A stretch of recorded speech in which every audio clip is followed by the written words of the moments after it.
మహిళలకేమో 50% స్థానిక సంస్థల్లో, 50% పురుషులు, 50% మహిళలు. సో అంటే జనరల్ స్థానాల్లో కూడా, అంటే పురుషులు కూడా పోటీ చేసే స్థానాల్లో చాలామంది మహిళలు పోటీ చేశారు. అట్లా 166 స్థానాలు ఎక్కువగా మహిళలు గెలవగలిగారట. ఇది చాలా గొప్ప పరిణామం కింద మనం భావించాలి. అండ్ రెండోది, గెలిచినటువంటి మొత్తం సర్పంచ్ అభ్యర్థుల్లో ఎస్సీలు, ఎస్టీలు, బీసీలను కలుపుకుంటే 86.4% మంది వాళ్ళే ఉన్నారట.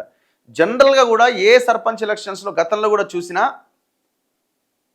చాలా గ్రామాల్లో ఓసీల సంఖ్య కొంత తక్కువ. ఇప్పుడు ఎలక్షన్స్ ఎన్నికలు అంటే రెడ్లు ఎక్కువ పోటీ చేస్తూ ఉంటారు.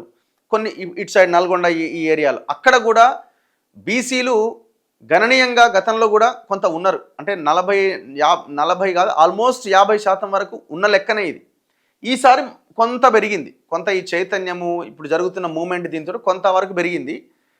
కొన్ని ప్లేసెస్లో జనరల్ స్థానాల్లో కూడా ఎస్సీలు పోటీ చేసి గెలిచిన సందర్భాలు కూడా ఉన్నాయి. ఇది ఇంకా గొప్ప పరిణామం. ఇది రావాలి. ఇంకా ఇప్పుడు మళ్ళీ ఏమైనా బీసీ సంఘాలు వీళ్ళంతా మళ్ళీ సైలెంట్ అయిపోయారు.